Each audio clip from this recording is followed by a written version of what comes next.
What's up, everyone? Welcome back to Storytime with Story. I'm your host, Story. Our lovely producer, Myrna, is behind camera today. Sup? Today's episode is going to be packed. I guess that's what Fridays are for, to just get them jam-packed. Can we talk about the end of the segment, what we're going to do? Because I'm very, very excited for that. Yes, we can. Go for it. So Fridays we do... What's New Friday? What's New Friday? I'm very excited about that because we get to try something new every Friday. And I've been seeing these people try these Korean corn dogs on TikTok and on YouTube, and I've been dying to try it for months. And I might add, I am gluten-free because I do have like an intense allergic reaction to it. Marina can vouch. But I'm even going to try it. So you can just witness my hives. You can witness my hives. What's New Friday's hives? But yeah, so we're going to shoot that, and it's going to happen at the end of the segment. So definitely stay tuned to the end, or just fast forward to the end because that's the best part in my opinion. Okay. Forget our stories. So let's get this podcast over with quick so we can get our Korean corn dogs. Thanks. So basically, today's topic of the show, the main story time segment, we're going to go over travel terrors. Which sounds boring, but if you've ever traveled with Story, you know the terrors of traveling with her. I mean, once you get there, there's still terrors that happen there, but that's true. It's the traveling, getting to the destination part is the funniest part. Like, oh, just wait. Like once we get there, everything seems to be okay, somewhat. Sort of. It works itself out, but just getting there is a little bit of a nightmare. So that's what we're going to go over. But before we even touch base, there has been some craziness going on throughout this week. Mm-hmm. I mean, first off, well, we got vaccinated today. We got our microchip. We got our first dose of the microchip. We got the Pfizer. The Pfizer. We went with, Pfizer because like we talked about on our Wednesday segment. Yeah.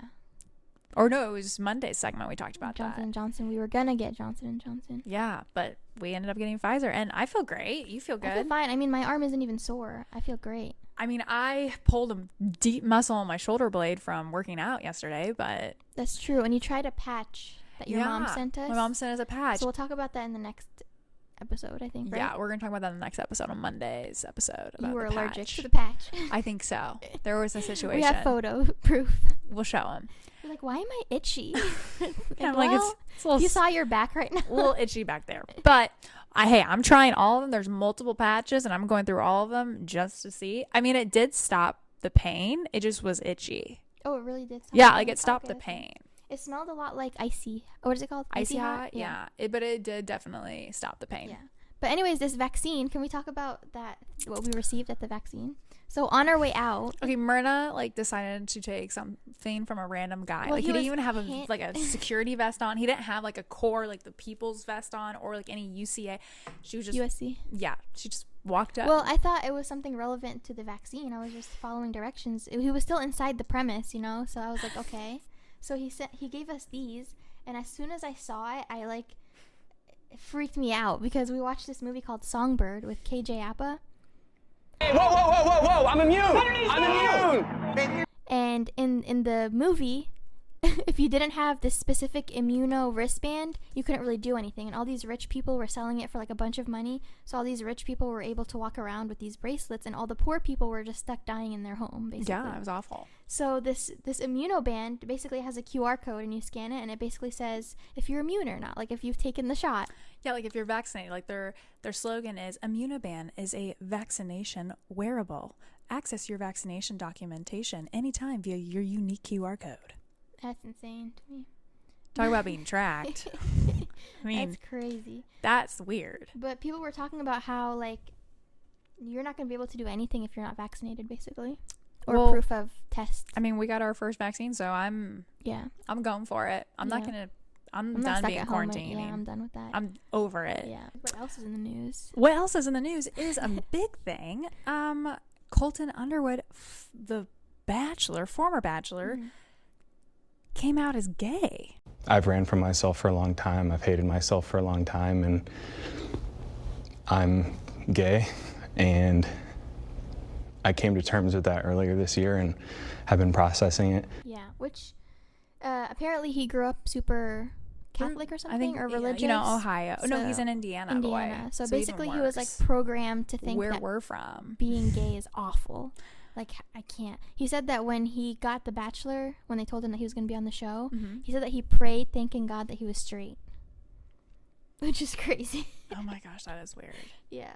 I mean, he was getting choked up and stuff, and then he's like, you know, like, I'm gay. But what I found was like baffling is that he had a girlfriend, Casey Rudolph, I think is her name, and for 2 years. Yeah, for 2 years. But hey, better late than never. He's living his life, true self. I appreciate that. I find that amazing and very bold, and especially doing it on live TV. Like, that is especially not when easy. You're from the Midwest where everybody's like, but Arkansas was like trying to make a law to ban transgender people from like receiving health insurance, or like they have a law there that basically says that a doctor can say no, they don't want to treat someone who's gay or something, which is insane. Like, what? Like, we can't just treat all human beings the same. That makes too much sense. Makes too much sense. Yeah. It doesn't, you know, it can't be that way. It's just so crazy, the whole situation with equality not being a thing in 2021. Yeah. Well, we'll get there eventually, just not anytime soon. No. We're almost there. I give it another 20 years. 20? Let's get these Gen Zers. These Gen Zers are gonna in offices. In office, yeah, like in important offices. Yeah, once the Gen Zers are old enough to hold any kind of power, I think it'll be different. They're like, the bold ones. Like when we're in our 80s. Yeah, Millennials were like, this is wrong, but we can't do anything about it. Yeah. Gen Zers are like, this is wrong, and we're gonna do something about it. And exactly. I love that about Gen Zers. We're generators. Millennials are generators. Like, we don't really want to jump in to do and we'll do it. Tell us what to do and we'll do it. We don't want to be hated. So like Gen Zs, come tell us what to do and we'll do it for you. I'll fuel the fire for you. Yeah. But yeah, I mean, that's just crazy about Colton and everything, and especially with Arkansas. And then what's even more mind-boggling is the whole Dirty Dom thing, trying to make a comeback. Oh my gosh. So if you don't know who Dirty Dom is, Google him. He'll come up immediately. Yeah, we won't talk about that here because I don't want to do another trigger warning. We've been talking about that conversation. Like, anyways. There's been a lot of trigger warnings, or a lot of our videos have been having it. Yeah, but anyways, this guy has the audacity to keep posting again and try to make light or make jokes about the situation. Yeah. Which I think is so crazy because I thought there was a lawsuit about it. So how is he? I don't think there was. That's like why Jeff and all of them were like making, like videos and stuff, and they were so worried. But I would definitely look into it. If you don't know what we're talking about, look into it because it's quite mind-boggling and gross, like really freaking gross. Yeah. So Myrna brought to my attention. Speaking of gross. Yeah, this was it yesterday or this morning? I can't remember. It was a couple days ago. I think it was yesterday. Okay. Yeah, I think it was because this is like it was yesterday because I wanted to add it to our show to talk about it. But this thing going on in Texas, like at Texas schools. So these kids in Texas decided to do a Snapchat needs to go. Like, sorry to interrupt, but like it has to go. It's so bad. Yeah. But they basically made an auction selling the black people at their school, like joking around trying to sell the black people at their school. They're like, so and so for $1. I would go higher, but his hair is so bad, or something like that. So and so for $100. And no, but what's worse is they had the audacity to call it the N-word auction with a hard R. Like they spelled it out and everything? Yeah. And there was a bunch of Where kids. did you see this? Like, where did it, like... It was on the news. It was on the news, like I'll mainstream put a news? screenshot. Yeah, I'll put a screenshot of it. But yeah, it's just sad. Especially with everything that's going on right now. Yeah. Like come I don't on, understand. Have some decency. I really don't get it. Like, I can't wrap my head around it, that this is still a conversation that's going on. Yeah, especially with kids that are Gen Zers, like in high school or middle school. Yeah, like I thought Gen Z was supposed to be this because they probably had like crazy racist parents. Yeah. Anyways, something on a lighter note. Well, is it a lighter note? I don't know. I think it's hilarious because I've been saying this was going to happen for months, and everyone's like, "No way, no way." This just broke today. Jennifer Lopez and A-Rod broke up. Who's always right? Me. I mean, that's true. Myrna called it from like day 2 of them dating. Everyone was like, "You're being dramatic." No. I just don't understand. Like, okay, so it was about a month ago. There was a paper, like a magazine article or something. I think it was like People or something. Mm-hmm. And they said J-Lo and A-Rod broke up. Mm-hmm. So I think and then they came back and then they were like, oh, no, we're working on it. I'm sure they did like take a break or have a big argument or something. Mm-hmm. And, couples like that happens all the time. And then they said they're going to couples therapy. I was like, yeah, they're definitely going to break up. Sorry. They got in deep with one another though. I mean, they have businesses together. Their kids are like really close. They never had any children together though, and they weren't married yet. That's true. But So they it's had an like easier houses together. Well, they're rich. They could easily be like, whatever, I'm leaving until this gets figured out. Yeah, my attorney's dealing with it. My attorney will pay. I got this sorted. It's okay. Money will handle everything. Well, I think we should just jump into the story time segment today. What do you think? I mean, this is what you guys are here for, the main event. Myrna has a story about Miami. I loved Miami. So you lived in Miami for 3 months? 3 months. Yeah, and I visited you a few times. Yeah. Because I loved it so much. Yeah, you enjoyed it. The first time. So I'm from the Midwest. I don't really go out to nightclubs. I don't really do anything. Yeah. The first night I went to Miami, somehow this promoter like DM'd you, or did you DM him? I honestly cannot remember but somehow we were in DMs. Yeah, I don't even know what a promoter was at the time. I had no idea what promoters were. Really. I had no idea what a table was at a club. I didn't know. We don't have that in India. I mean, if we do, I don't know about it. Like Indiana club? Yeah. So you're like, we're going to go out to this nightclub. It's going to be really fun. I'll show you Miami nightlife. I was like, great, cool. I was kind of nervous because you were like, well, so we're going to wait for the promoter over here. I'm like, okay. On our way in, some random woman stops us. She's like, hey, you guys looking for a table? I need some more girls for my table. I'm like, what? And we're like, no, leave us alone. We walk inside, 8, 9 beautiful women are just waiting, and I'm like, are we about to get like human trafficked or something? It's a trend. We think we're gonna get trafficked a lot. It's a trend here. Yeah. So anyways, this like short man and this other man, creepy old man, come and they're like, hey girls, you ready for a fun night? I'm like, oh my gosh, what is happening?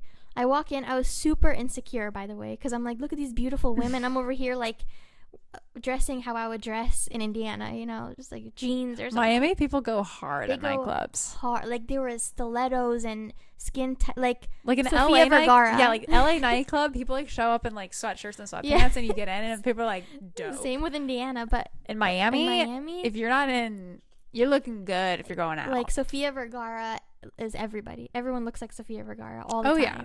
Like even to walk their dogs, they're in like high heels and tight whatever. Like the Skims from Kim Kardashian line. It's insane. Like I felt so self-conscious in Miami, but we went in, and you weren't drinking because you were driving. Yeah. So we did the whole like switcheroo. Yeah. So you had this impression like they're never gonna invite us out again if I'm not drinking. So I have to make them think that I'm drinking. So by the way, this club was insane. Oh my gosh! There was like every 5 minutes there's like floors. Yeah, it was crazy. Crazy music, bunch of lights, bunch of celebrities. So we go to our table. I'm having a blast. I'm like, this is amazing. I'm never leaving Miami again. I want to just live at this nightclub. So they start making us drinks. The promoters make us drinks. I'm like watching them because you hear about all this stuff like, make your own drink at a party. So I'm like, I'm watching you. Better not put anything in our drink. They don't put anything. It turns out these people are really cool people. Yeah, really good guys. So they make us both a drink. I finish mine. I give you my empty cup. You give me your full cup. I'm drinking that. 10 minutes in, like in a different world. I'm in because they were making really strong drinks too, and they tasted so good. I'm like, you probably had like 10. I had a great night, honestly. We didn't go until like 5 a.m. and it wasn't my thing. Like I was sober the entire night, but like Myrna was like, we're staying. This is amazing. I'm never leaving. I was talking to all the girls. Oh my gosh. I don't even remember what happened. I'm trying to find the bathroom. I end up someone leads me to the bathroom in the second floor. A guy kissed you in the elevator. A guy kissed me in the elevator. What about that? He looked like a big white football player. I was like, I don't know who you are, but I need to go. God. I didn't tell you that I was leaving, did I? No, you just left. I just left. I was like, where the heck do you go? I had 10 drinks. What do you expect? I had to go pee. I had no idea where you were. But, I mean, after that, when Myrna wasn't visiting me in Miami, I had an experience at the Versace mansion. Where was it the same promoter or what was that? No, this was with my friend. My friend invited me out to this girl's birthday. And so we end up at the Versace mansion, and I thought we were just having dinner. Like, I was like, okay, we're just having dinner. It's like table set up. It's a restaurant feel. Like, that's what's going to be. I didn't realize they rented out the whole freaking Versace mansion for this girl's birthday party. I show up. I'm like hearing like an acoustic version of like Living on a Prayer by Bon Jovi. And I was, whoa, you're halfway there. I'm like, oh, this is good acoustic. Like, whoever's singing it is killing it, like crushing this song. This might be even Bon Jovi. I didn't know. So I walk in and we're getting there and we like enter because we were running late, of course. And so we get there and everybody's like in the courtyard by the Versace pool.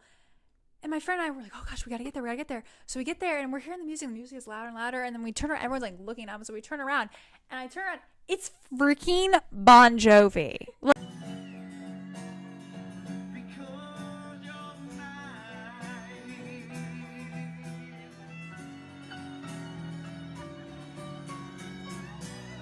Like himself performing, but literally he's there, his wife's there, and after he performs he comes down and he's like talking to everybody, then he comes up to like my group of all people, and I'm just so in shock that I'm seeing, like, I'm talking to him and his wife is so kind, and I just kept saying, I'm like, oh my gosh, like Mr. Bon Jovi, I love you, Mr. Bon Jovi. I kept calling him Bon Jovi, Mr. Bon Jovi, like an idiot. Just call me Bon. Yeah, and he was like, you can just call me Bon. And I was like, cool. And so basically we spent this whole, and he had dinner with us, and I mean, he was so nice, but that wasn't even the crazier. I mean, it gets crazier because I had a private tour of the whole mansion. And so we got to see like this like crazy, I would call it like an observatory type thing that's in the mansion. And so we got to see kind of where like Versace himself would have like these weird orgies. I guess that's like where they would be done at. So we got to see that. I was really psyched about that, of course. But yeah, I mean, Miami was it was fun, wild, weird. I love. Don't want to go back. It was too hot. I hate how hot it is. If I had money, because it's only nice if you have money. Let's be honest. I would 100%. I would agree. Have like a apartment on the top floor of something in Miami. It's just so hot. It is very hot. But I remember when you were sending me photos of that night, I was so jealous because I was already mad that I had to go back to Indiana after Miami. And you're like, the Bon Jovi's here, Versace Mansion, we're getting a tour, I'm like, what? That's that was really fun. That was my most fun I've had at Miami, was that. And then also seeing her in a nightclub for the first time, I have video of that too. I had a blast. Anytime anybody wants to take me back to Miami, I will be there. She'll be your girl. Me, I won't. I don't know. I feel like I'm too old now for all that stuff. I feel like now I just want to. Well, maybe that after was like the quarantine. 2 years ago. I feel a lot happened these past 2 years. I feel like after the quarantine, I might need like one Miami night just to get me back. Just to get you back. Yeah. Get you up. I mean, I get it. Like Myrna said, I have lived in a couple other places, but Myrna and I, we went to Egypt. We did go to Egypt. Yeah, and that was a really fun trip. But there's not like a big story with the Egypt trip other than that we went there for a wedding and nothing really crazy happened. Nothing crazy happened other than me getting to Egypt, me leaving Egypt.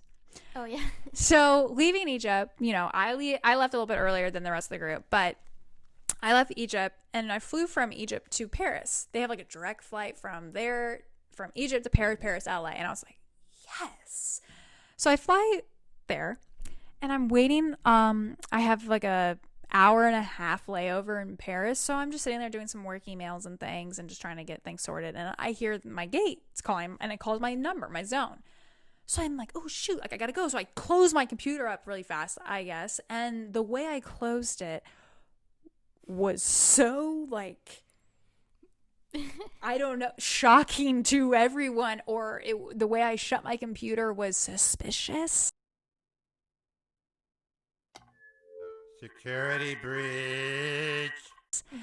And as soon as I shut it, I looked up, and as soon as I looked up, I was surrounded by Paris airport security, freaking security, screaming at me in French. And I do speak. I can understand French. Speaking it, whole different story. So like they're yelling at me in French, and I'm like, I can't communicate with them. Des notes, t'es sans arrêt dans le jugement.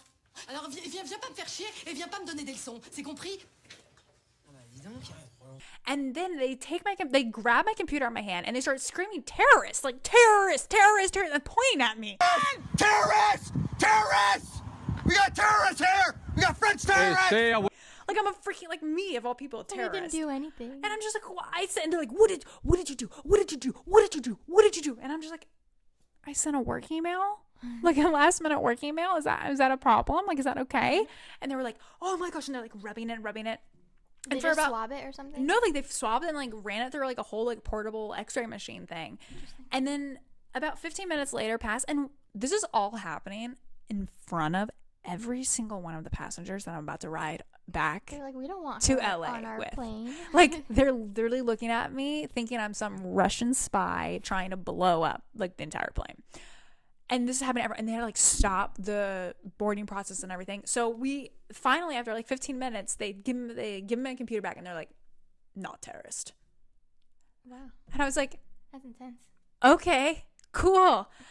And I think the worst part of it was like the whole situation was the fact that I was the last one to board the airplane. And when I was boarding the airplane, everyone just staring at me with absolute disgust. They're like, please don't bomb the airplane. Like they were like, we don't want you here.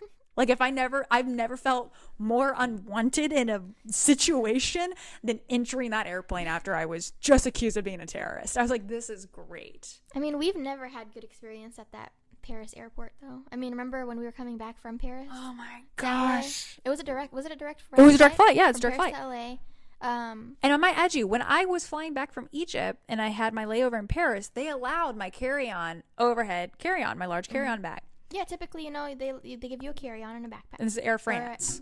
Carry-on and a purse. Apparently, they changed those rules because just as we were about to board, because we were staying in Paris, and so we went and checked in for our flight. Yeah, we bring our carry-ons and our backpacks, and they're like, nope, your carry-on is more than 20 pounds or 25 pounds or something crazy. Like it had to be like 16 or 10 pounds. That was the max. Sorry, it's not allowed on. You have to go check this bag in. We had to run like a mile somewhere, check those bags in, run all the way back. And there was a line. And there was a line because everybody made the same mistake. Yeah.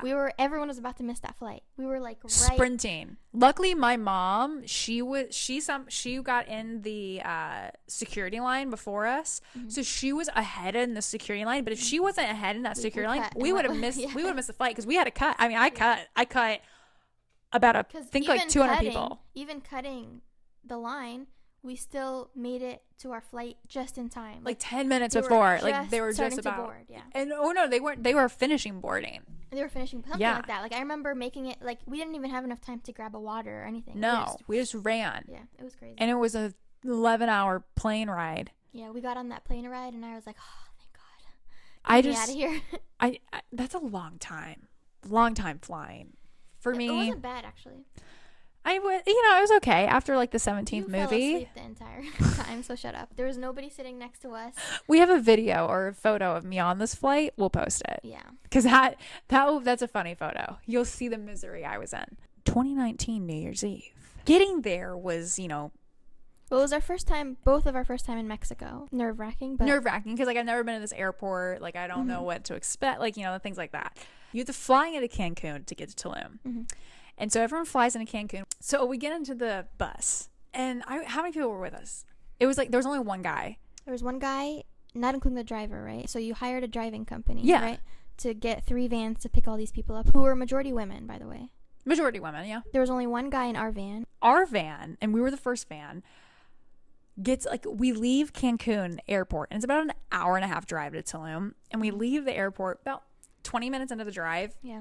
We get a flat tire. Yeah. None of us had been to Tulum before. Some people had been to Mexico, Cancun.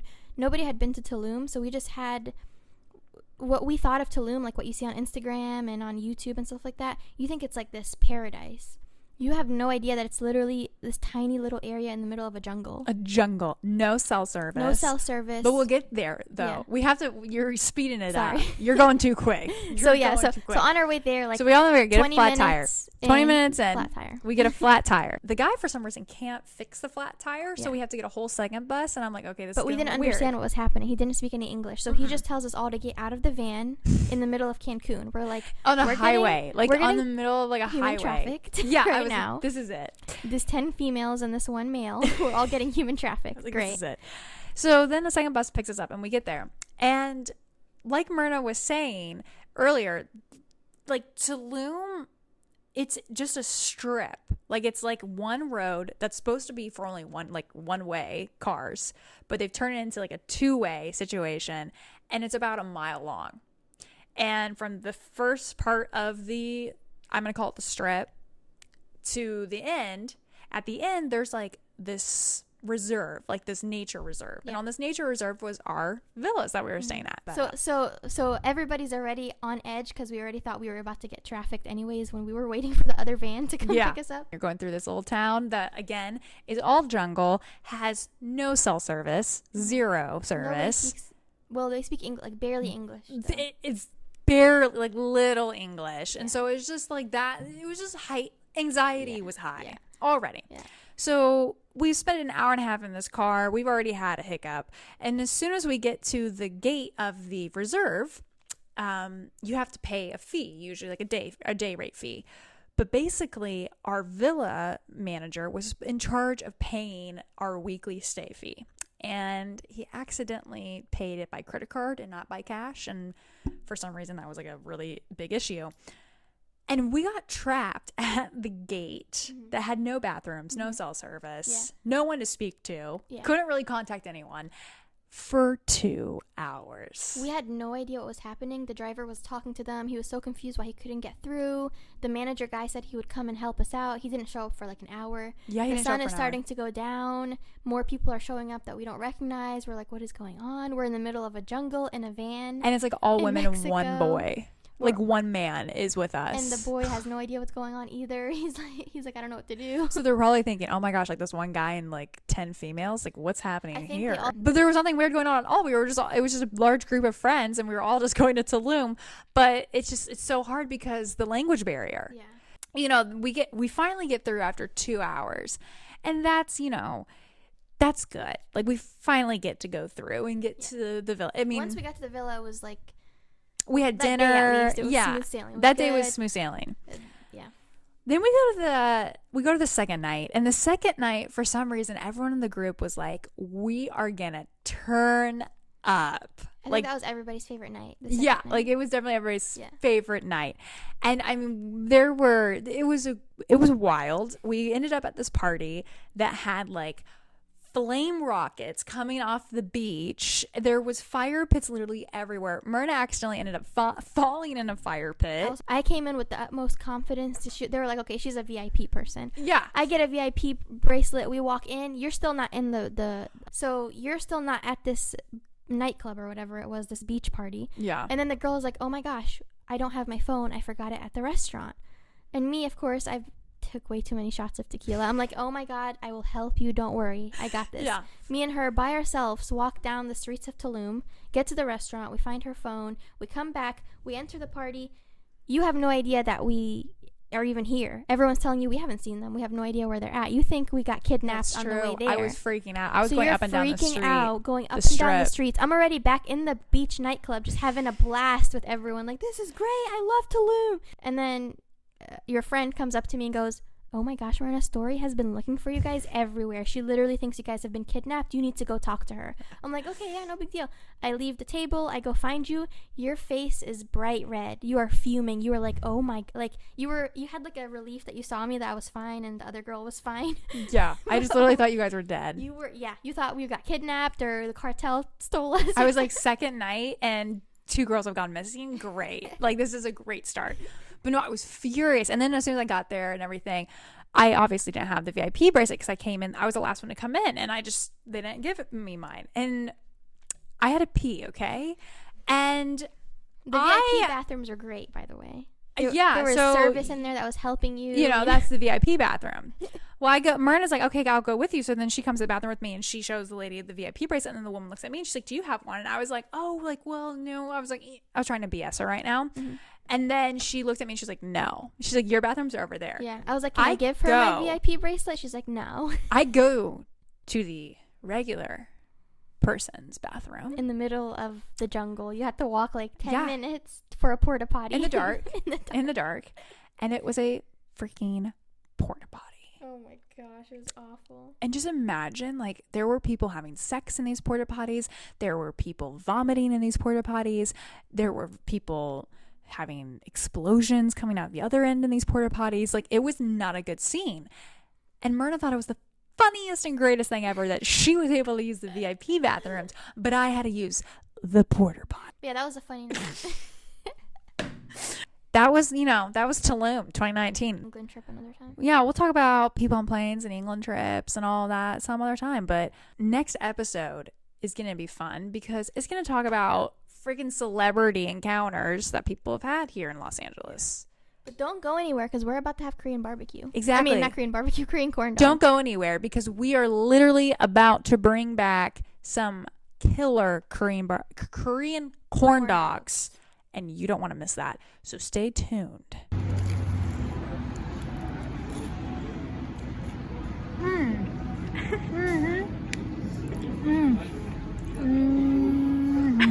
Is it good? It's so good. Was it worth driving all the way to Koreatown? And worth the gluten attack I'm going to have while I'm choking on cheese. We forgot to get water. We're stupid. Can we just talk about this view as well?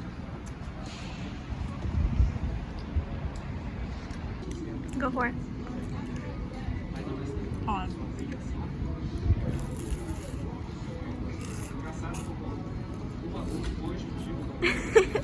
Which one's better? The one with the sugar? Oh, no. That one has sugar on it. This one just has potatoes on it.